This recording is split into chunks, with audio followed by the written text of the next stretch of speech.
Hello everyone, welcome back to the course on Computer Fundamentals and Problem Solving using C. This is Saroja Pathapati, working as Assistant Professor in the Department of Computer Science and Engineering, SRKR Engineering College. And in today's session, we are going to see a history of digital computers. So let us start our session.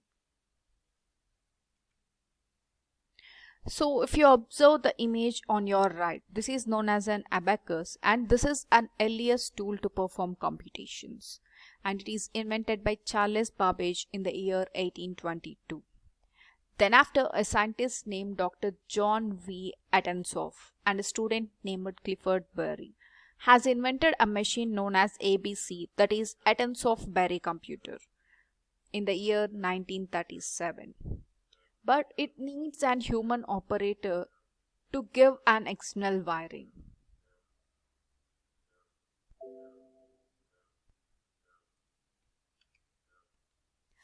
And then the outbreak of World War II have led to the development of computers.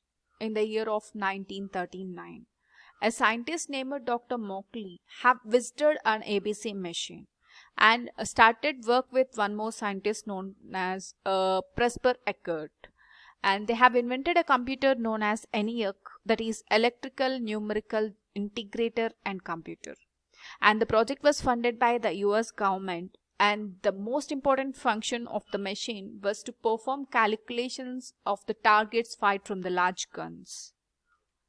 While the process of work was going on with ENIAC, one more computer named as Mark I has come into the existence in the year of 1944 at Harvard University, and this helps to perform only 6 multiplications in 1 second, and it also needs an external wiring.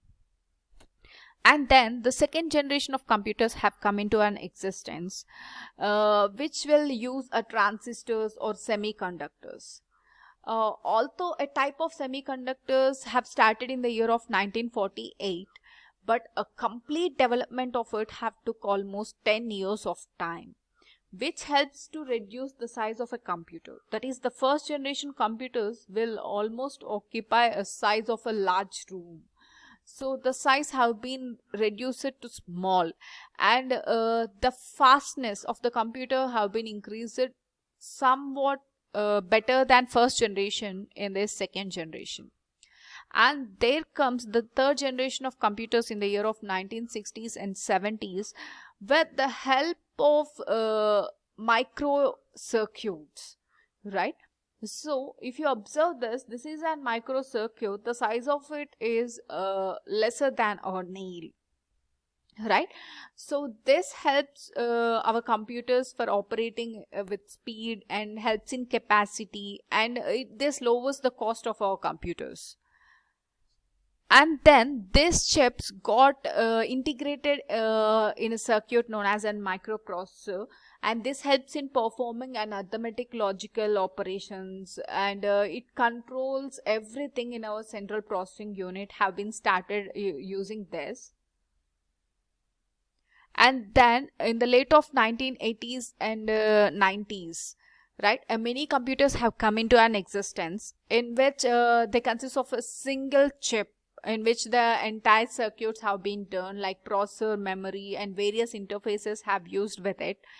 And then in 1990s, right, a personal computer have came into an existence, and a world wide web. With the spread of this world wide web, see, it brought millions of users into an internet.